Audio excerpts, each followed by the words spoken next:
नमस्कार मित्रों, स्वागत है आपके अपने YouTube चैनल नुक्कड़ एग्ज़ाम स्टडी में। आप हमारे चैनल पर जिस सोच के साथ आए, इसके लिए मैं सभी भाई बहनों का हृदय की गहराइयों से वंदन अभिनंदन करता हूं। इसी के साथ आपका कीमती समय नष्ट न करते हुए अपने टॉपिक पर आते हैं। दोस्तों, आज हम नुक्कड़ एग्ज़ाम स्टडी परिवार के सभी सदस्यों से मिल करके हिंदी व्याकरण के टॉपिक पर चर्चा करेंगे। तो हिंदी व्याकरण के टॉपिक में आज हम कारक पर चर्चा करेंगे। तो आइए दोस्तों, कारक पर चर्चा करते हैं। कारक का शाब्दिक अर्थ कराने वाला। कारक का शाब्दिक अर्थ होता है कराने वाला। यदि क्वेश्चन पूछा जाए कारक का शाब्दिक अर्थ क्या है, तो आप उत्तर बताएंगे कराने वाला। इसकी परिभाषा देख लीजिएगा थोड़ा। परिभाषा है संज्ञा या सर्वनाम।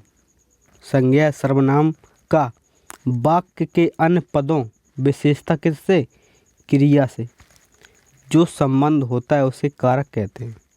संज्ञा या सर्वनाम का वाक्य के अन्य पदों विशेषता क्रिया से जो संबंध होता है उसे कारक कहते हैं।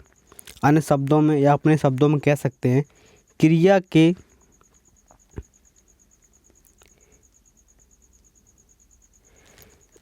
के साथ जिसका सीधा संबंध हो उसे कारक कहते हैं। किसके साथ? क्रिया के साथ जिसका सीधा संबंध हो उसे क्या कहते हैं? उसे कारक कहते हैं। किसके साथ? क्रिया के साथ जिसका सीधा संबंध हो उसको कारक कहते हैं। उदाहरण देख लीजिएगा। पुलिस ने चोर को डंडे से पीटा। पुलिस ने चोर को डंडे से मारा। यहाँ पे ये कर लीजिए, मारा। तो यहाँ पे मारा क्या है? क्रिया है। मारा क्या क्रिया है, और पुलिस क्या है? संज्ञा या सर्वनाम है, या कर्ता कह दीजिए। और ने क्या यहाँ पे कारक चिन्ह है। तो क्रिया का सीधा संबंध किससे है? कर्ता। किससे संबंध है? कर्ता या संज्ञा पद से सीधा संबंध है। तो ये कारक हो गया। अब कारक को पहचानें कैसे? उसके विभक्ति चिन्ह के अनुसार। वाक्य में कौन सा चिन्ह दिया है उसके अकॉर्डिंग पहचानेंगे। अभी हम जब वाक्यों पर चर्चा करेंगे तब विस्तार से आपको बताएंगे।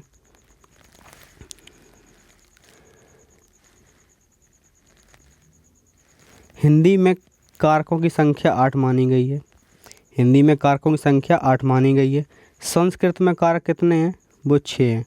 संस्कृत में कारकों की संख्या 6 है और हिंदी में 8 है। कुछ फैक्ट मैंने लिखा है किताबों से छांट करके। किसी पुस्तकों में हिंदी कारक की संख्या 6 मानी गई है। किसी पुस्तकों में हिंदी कारक की संख्या 6 मानी गई है, लेकिन उनकी विभक्तियाँ 8 मानी गई हैं। कारक की संख्या तो 6 है, विभक्तियाँ कितनी? 8। ये क्या है? विभक्तियाँ हैं। विभक्तियाँ ये क्या है? कारक। विभक्तियों को ही हम कारक चिन्ह बोलते हैं। जब कारक चिन्ह 8 हैं, कारक चिन्ह 8 हैं, तो कारक 6 हैं, तो इससे स्पष्ट होता है कि हिंदी में कारक कितने हो गए? 8। हिंदी में कारक की संख्या कितनी है? 8। संस्कृत में 6। अब हम लोग डिस्कस करेंगे कारक एवं उनके पहचान चिन्ह। कारक एवं उनके पहचान चिन्ह। तो एक साइड हमने लिखा है कारक और दूसरा लिखा विभक्तियाँ। संस्कृत की विभक्तियाँ जो होती हैं यहीं से डिस्कस हो जाएंगी, कारक भी यहीं से डिस्कस हो जाएंगे। जैसे कर्ता कारक है आपका, कौन सा कारक? कर्ता कारक। तो उसका जो पहचान चिन्ह होगा वो ने होगा। क्या होगा? ने। कर्ता कारक का पहचान चिन्ह ने होगा। कर्म कारक का पहचान चिन्ह क्या होगा? वो होगा आपका को। कर्ता ने कर्म को। कर्ण का क्या होगा? कर्ण का होगा आपका से, के द्वारा, के साथ, के कारण। कर्ण कारक का पहचान चिन्ह क्या होगा? विभक्ति चिन्ह क्या होगा? से, के द्वारा, के साथ, के कारण। संप्रदान का होगा आपका, संप्रदान का के लिए। क्या होगा? के लिए। संप्रदान के लिए। अगला है आपका अपादान। अपादान का होगा से अलग होने के संबंध में। से अलग होने में, किसी से अलग होने में। यहाँ पर भी से आया है और से यहाँ पर भी है। यहाँ से किस लिए है? से द्वारा के लिए। से द्वारा के रूप में आए, से किस में आए, अपादान में किस में आएगा, अलग होने में आएगा। अब यहाँ पे आ जाइए संबंध में, संबंध कारक। संबंध कारक में क्या होगा, विभक्ति चिन्ह। संबंध में का, के, की, रा, रे, री, ये संबंध कारक में होंगे आपके।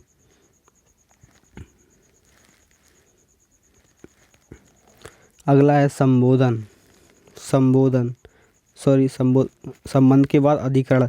अधिकरण में क्या होगा, अधिकरण में मैं, पर, के ऊपर, के भीतर, मैं, पर, के ऊपर, के भीतर। खास तौर से आप याद रखना मैं और पर, अधिकरण में मैं और पर, अधिकरण मैं पर। नेक्स्ट है आपका संबोधन। क्या है, संबोधन। संबोधन में कि बहुत ही सिंपल, संबोधन में कुछ है ही नहीं इसमें। संबोधन में कैसे पहचानेंगे, संबोधन में पहचानेंगे आप हे, अरे, ओ। हे, अरे, ओ, ये संबंध के हैं।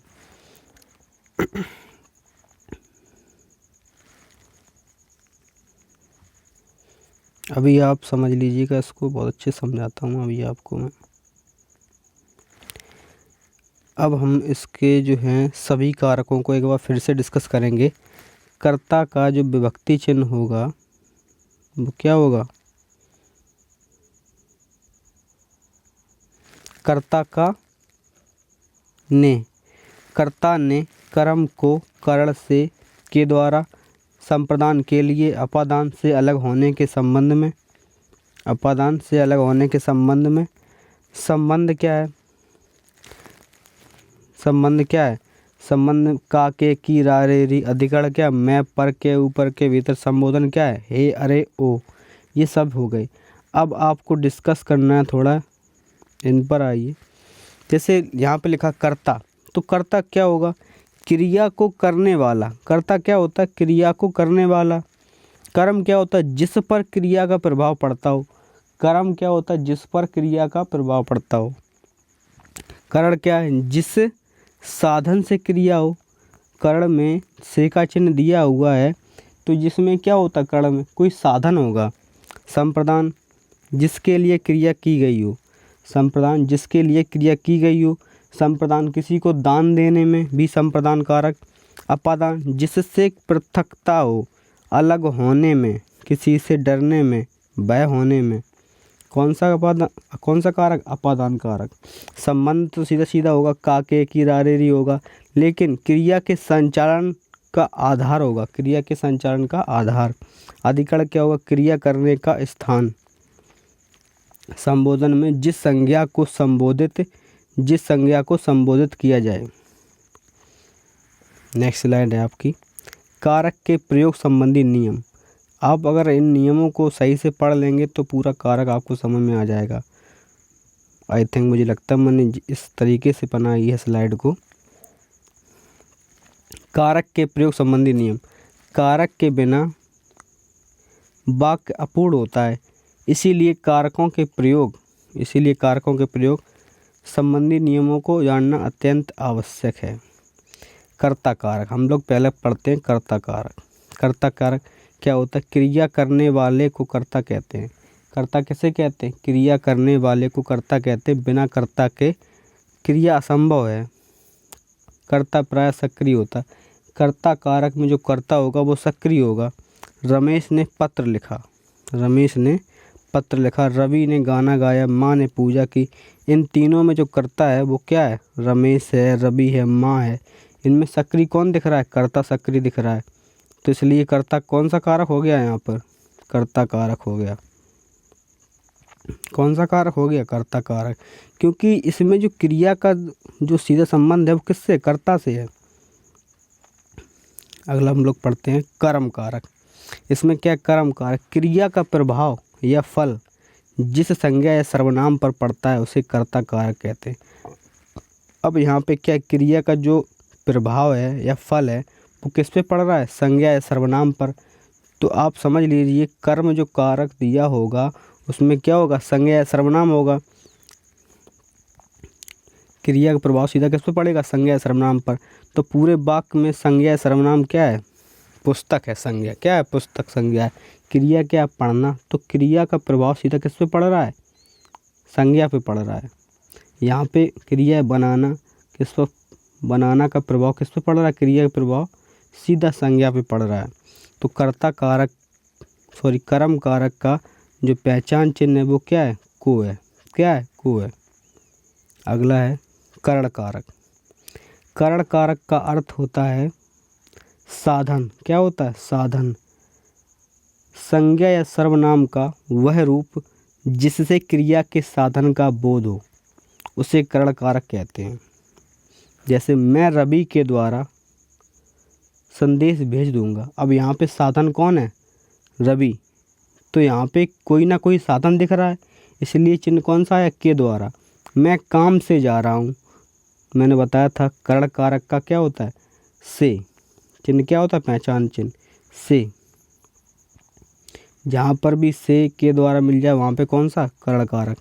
संप्रदान देखिए, संप्रदान जिसके लिए क्रिया की जाती है या जिसके लिए कुछ किया जाता है, उस या कुछ दान दिया जाता है, उसे बोध कराने वाले शब्द को संप्रदान कहते हैं।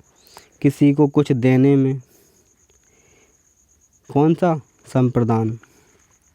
जिसके द्वारा क्रिया की जाती है, संप्रदान। एग्जाम्पल देख लीजिए, आप समझ जाएंगे। लेखक ने पुस्तक लिखी। लेखक ने छात्रों के लिए पुस्तक लिखी। यहाँ पर जो ये आप देख रहे हैं के लिए, क्या देख रहे हैं, के लिए। तो लेखक ने छात्रों के लिए पुस्तक लिखी, संप्रदान का पहचान चिन्ह क्या है, के लिए। यहाँ पर भी के लिए आया। पूरा सेंटेंस पढ़िए। नुक्कड़ एग्जाम स्टडी की मेहनत के लिए आपको लाइक और सब्सक्राइब करना चाहिए। तो इसका पहचान चिन्ह क्या है, के लिए। हामिद ने दादी के लिए चिमटा खरीदा, के लिए। पेट के वास्ते, यहाँ पे के वास्ते आया लेकिन उसका अर्थ के लिए ही है। मनुष्य क्या नहीं करता, पेट के वास्ते मनुष्य क्या नहीं करता।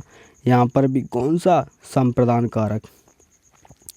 हमने बताया था किसी को दान देने में, भिक्षा देने में।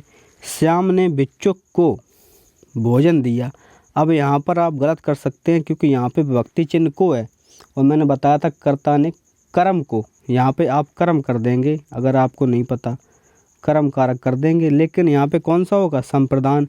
हमने बताया था किसी को देने में दान, तो संप्रदान कारक।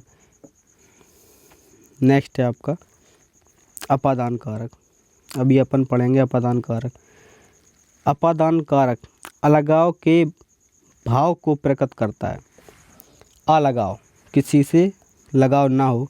संज्ञा या सर्वनाम के जिस रूप से अलग होने का भाव प्रकट हो, उसे अपादान कारक कहते हैं। एग्जाम्पल हैं, राकेश छत से कूद गया। अब कोई व्यक्ति छत से कूद गया, राकेश छत से कूद गया, तो छत से जब कूदा तो वहाँ से क्या हुआ, अलग ही तो हुआ। राकेश यहाँ से कूदा तो अलग ही तो हुआ, छत से अलग ही तो हुआ। गंगा गंगोत्री से निकलती है, गंगा गंगोत्री ग्लेशियर से निकलती है, तो वहाँ से अलग ही तो होती है वो गंगा। मैं चोर से डरता हूँ। हमने बताया था किसी से भय होने में, किसी से डरने में। मैं सांप से डरता हूँ, किसी से डरने में। तो कौन सा अपादान कारक। मेरा ऑफिस यहाँ से दूर है, मतलब घर यहाँ है लेकिन ऑफिस कहाँ है, दूर है। इस वजह से किसी से अलग होने में, अलग हो रहा है ना। संबंध कारक। नेक्स्ट है आपका संबंध कारक। जहाँ संज्ञा या सर्वनाम शब्दों का संबंध वाक्य के अन्य शब्दों के साथ प्रकट किया जाए, वहाँ संबंध कारक होता है। जैसे संबंध कारक का मैंने बताया था आपको, पहचान चिन्ह का, के, की, रा, रे, री। का, की, के और रा, री, रे, ये पहचान चिन्ह बताए थे हमने आपको। दीपक मयंक का मित्र है, उसका संबंध है उससे, दीपक का मयंक से। यह अंगूठी किसकी है, अंगूठी किसकी है, की आ रहा। अब आ जाइए अधिकरण पर। अधिकरण में क्या होगा, क्रिया के होने के स्थान और काल को बताने वाले शब्द। क्रिया के होने के स्थान और काल को बताने वाले शब्द, यहाँ पे वाले और आएगा, बताने वाले शब्द अधिकरण कारक कहलाते हैं। क्रिया के होने के स्थान और काल को बताने वाले शब्द अधिकरण का होता है पहचान चिन्ह मैं और पर। मैं और पर, अधिकरण मैं पर। बंदर पेड़ पर, यहाँ पर मिला। शेर जंगल में, मैं मिला। नाव जल में, मैं मिला। ये भी यूपी टेट 2021 जो वायरल पेपर हो गया, आउट हो गया, उसमें आया था क्वेश्चन। बंदर पेड़ पर बैठा है, अपादान कारक, सॉरी अधिकरण कारक। मैं जंगल में रहता हूँ, शेर जंगल में रहता है, तैरता गलत लिख दिया यहाँ पे। शेर जंगल में रहता है, तो इसमें कौन सा कारक, अधिकरण कारक। नाव जल में तैरती है, कौन सा, अधिकरण, क्योंकि मैं आ रहा है उसमें, मैं आ जाए, पर आ जाए। संबोधन, नेक्स्ट है संबोधन। संज्ञा के जिस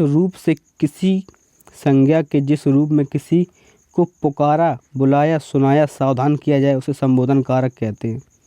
उसे संबोधन कारक कहते हैं। जैसे हे भगवान मुझे मेरे विरोधियों से बचाइए, तो यहाँ पे क्या है, संबोधन चिन्ह आया।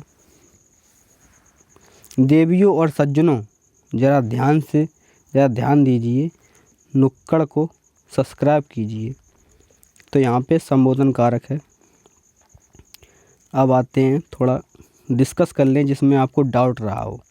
अभी अपन डिस्कस करते हैं करण और अपादान कारक में। कैसा कि इनमें जो से आता है वो दोनों में आता है, तो देख लीजिएगा ज़रा कहाँ पे कौन सा होगा। करण और अपादान दोनों कारकों में से विभक्ति चिन्ह प्रयुक्त होता है जहाँ साधन करण के अर्थ में प्रयोग होता है। जहाँ साधन होता है किसके रूप में, करण के प्रयोग में, वहाँ करण कारक, और जहाँ दोनों अलग होने में अर्थ में से का प्रयोग होता है वहाँ अपादान कारक। सब छोड़ो, सब गलत है, मैं अब समझा दे रहा हूँ आपको। सुभाष गाड़ी से आगरा गया, सुभाष गाड़ी से आगरा गया, तो यहाँ पे गाड़ी क्या हो गई, साधन हो गई। तो मैंने बताया था किसी के साधन में तो करण कारक, किसी के साधन में। सुभाष गाड़ी से गिर गया, तो गाड़ी से जब गिर गया तो वहाँ से अलग हो गया, किसी से अलग होने में अपादान कारक। हम लखनऊ से आए हैं, मतलब लखनऊ यहाँ था और हम यहाँ पे आ गए, तो यहाँ से तो अलग ही हो गए ना हम, तो अपादान कारक। हम रेलगाड़ी से आए हैं, मतलब बाई किसी साधन से ही तो आए, रेलगाड़ी से आए, तो साधन क्या था, रेलगाड़ी, तो कौन सा कारक, करण कारक। आई थिंक, मुझे लगता है आप समझ गए होंगे, इससे बेटर और कोई रास्ता नहीं था समझाने का। अब हम लोग कुछ क्वेश्चन को हल करते हैं। अगर आपने यहाँ जवाब दे दिए सही तो समझ जाऊँगा मैं कि मेरी सब मेहनत सफल हो गई। वाक्य में संज्ञा सर्वनाम से क्रिया के संबंध का बोध कराने वाले शब्द कहलाते हैं। वाक्य में संज्ञा या सर्वनाम से क्रिया का बोध कराने वाले वाक्य, इसका आंसर हो जाएगा कारक। अभी मैंने पढ़ाया था, इसकी परिभाषा बताई थी। कारक कितने प्रकार के होते हैं, कारक 8 प्रकार के होते हैं। वह अगले साल आएगा, इस वाक्य में कौन सा कारक है, वह अगले साल आएगा। इसमें अपादान तो है नहीं, संबंध भी नहीं, कर्म भी नहीं। अगर इस वाक्य को हम ऐसे पढ़ें, वह अगले साल में आएगा, तो यहाँ पे अधिकरण बन रहा है, वह अगले साल में आएगा, तो कौन सा हो जाएगा, अधिकरण हो जाएगा। नेक्स्ट क्वेश्चन है, इनमें से अपादान कारक की विभक्ति है। कर्ता ने कर्म को करण से संप्रदान के लिए अपादान से अलग होने के संबंध में। अपादान किस में आता है, से अलग होने के संबंध में, से अलग होने के संबंध में। गरीबों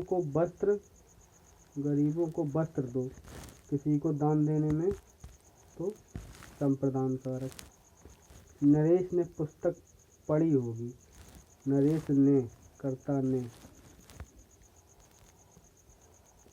कर्ता कारक, कर्ता ने कर्म को कर्ता कारक हो गया इसमें। संबंध कारक का चिन्ह है काके की दादेवी। नेक्स्ट क्वेश्चन है आपका, हे प्रभु मेरी इच्छा पूर्ण हो, इसमें कौन है संबोधन कारक, के लिए संप्रदान। निम्न में से कौन से शब्द में अधिकरण कारक का प्रयोग हुआ है। अधिकरण, ये क्वेश्चन बहुत अच्छा है मुझे लगता है। गंगा जल, तो गंगा का जल होता है, इसमें विभक्ति जो निकलेगी वो का निकलेगी। सत्ताधीश, सत्ता के धीश। रेखा चित्र, रेखा और चित्र, रेखा के लिए चित्र, ये भी नहीं होगा। वाहनारूढ़, ये अधिकरण हो जाएगा, इसमें मैं पर आ जाएगा। भूखे को अन्न दो और प्यासे को जल, भूखे को अन्न दो और प्यासे को जल, इसमें बताइए, बहुत अच्छा क्वेश्चन। किसी को दान देने बताया था हमने, संप्रदान। मैं काम से जा रहा हूँ, वाक्य में कौन सा कार्य जाना, मैं काम से जा रहा हूँ, से जा रहा हूँ, बताइए। एक का चिन्ह आया, इसमें करण कारक हो जाएगा। आम पेड़ से गिरते हैं, अलग हो रहे हैं, अपादान कारक। मित्रों ये हमारी स्लाइड थी। अगर वीडियो पसंद आई तो ज़रूर सब्सक्राइब करें और ज़्यादा से ज़्यादा शेयर करें, लाइक भी करें। धन्यवाद, थैंक यू।